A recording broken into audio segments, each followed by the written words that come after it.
ठंडे रेगिस्तान में आग किसने लगाई? विजय धड़रा, संपादक लोकमत समूह, पूर्व राज्यसभा सांसद जी का लेख है। ठंडे रेगिस्तान में आग किसने भड़काई?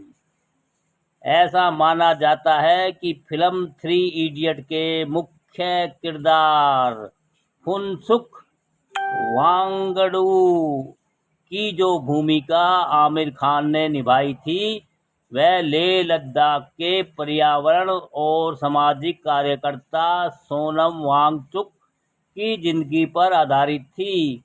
लोग उन्हें जानते थे, लेकिन फिल्म के साथ ही वे पूरे भारत के दिल में बस गए। विडंबना देखिए कि अब लेह में हुए हिंसा के साथ कई आरोपों से वे घिर गए हैं। पुलिस उन्हें गिरफ्तार कर चुकी है। सवाल ये है कि क्या वांगचुक वाकई जिम्मेदार है या कुछ और छिपी ताकतें हैं जो सरहद पर भारत को कमजोर करने की साजिश रच रही है।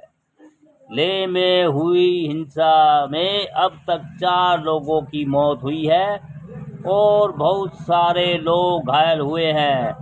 हिंसा के कारणों को समझने में पहले यह समझना हिंसा के कारणों को समझने से पहले यह समझिए कि मसला क्या है। लद्दाख इलाके का नाम है और लेह उसका प्रमुख शहर है। लद्दाख पहले जम्मू कश्मीर राज्य का हिस्सा था, मगर वहाँ के लोग खुद को हमेशा उपेक्षित महसूस करते थे। आज़ादी के कुछ ही साल बाद लद्दाख बौद्ध एसोसिएशन के तत्कालीन अध्यक्ष छेवांग रिगजन ने तत्कालीन प्रधानमंत्री जवाहरलाल नेहरू को पत्र लिखा था कि लद्दाख को जम्मू कश्मीर से अलग किया जाना चाहिए, क्योंकि यह इलाका धर्म, नस्ल, भाषा और संस्कृति के आधार पर कश्मीर से बिल्कुल अलग है। लद्दाख के तो हर प्रभावशाली नेता लामा कुशक बाकुला ने तो शेख अब्दुल्ला से नाराज होकर यहाँ तक धमकी दे दी थी कि यदि लद्दाख की मांगें नहीं मानी गई तो तिब्बत के साथ जाने की भी सोच सकते हैं। वह केवल धमकी थी, लेकिन लद्दाख को केंद्र शासित प्रदेश बनाने के लिए शांतिपूर्ण आंदोलन चलता रहा। साल 1979 में जब लद्दाख क्षेत्र का 2 जिलों में परिवर्तन किया गया, तब मुस्लिम बहुल आबादी के कारण कारगिल को एक अलग जिला बनाया गया और बौद्ध बहुल आबादी के कारण लेह को अलग। लेकिन उसके बाद लद्दाख के बौद्धों ने आरोप लगाने शुरू किए कि जम्मू कश्मीर राज्य बौद्धों के मुकाबले मुस्लिमों के प्रति सहानुभूति रखता है। इसी असंतोष के कारण 1989 में हुए आंदोलन में 3 लोगों की जान चली गई थी। अंततः 2019 में जब जम्मू कश्मीर राज्य का पुनर्गठन हुआ और लद्दाख केंद्र शासित प्रदेश बना, तो इस पूरे इलाके में खुशियां छा गई थी। हर ओर जश्न मनाया जा रहा था। स्वयं वांगचुक ने भी प्रधानमंत्री नरेंद्र मोदी की खुले दिल से प्रशंसा की। इसलिए यह सवाल पैदा होता है कि जो इलाका केंद्र शासित प्रदेश के रूप में वजूद में आकर जश्न मना रहा था, वहाँ कुछ ही वर्षों में राज्य का दर्जा प्राप्त करने और 6ठी अधिसूचना में शामिल होने की भूख कहाँ से जग गई। ज़्यादातर लोगों को तो शायद यही पता नहीं होगा कि 6ठी अधिसूची आखिर है क्या। आपकी जानकारी के लिए बता दें कि 6ठी अनुसूचित 4 पूर्वोत्तर राज्यों असम, मेघालय, मिजोरम और त्रिपुरा के जनजातीय इलाकों के लिए एक प्रशासनिक प्रावधान है जिसका मकसद वहाँ की संस्कृति, जमीन व अन्य संसाधनों की रक्षा करना है।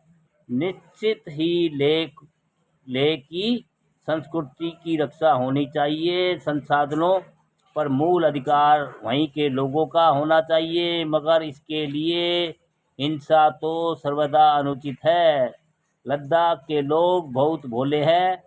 मैं कई बार वहां गया हूं। पिछली बार जब कारगिल में सेना के जवानों के लिए लोकमत की ओर से निर्मित गर्म घरों का शुभारंभ करने में और मेरे अनुज राजेंद्र वहां गए थे, तब हम जाते और आते समय कुछ देर के लिए लेह में रुके थे।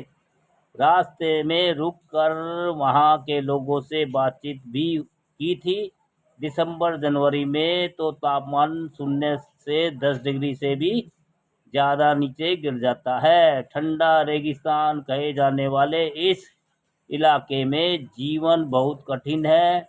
यहाँ के लोग शांति प्रिय हैं। वह अपने इलाके की संस्कृति को सहेजने के प्रति बेहद जागरूक हैं। आपको आश्चर्य होगा कि लद्दाख में पॉलीथीन पर सामाजिक प्रतिबंध के 50 साल से ज़्यादा हो गए।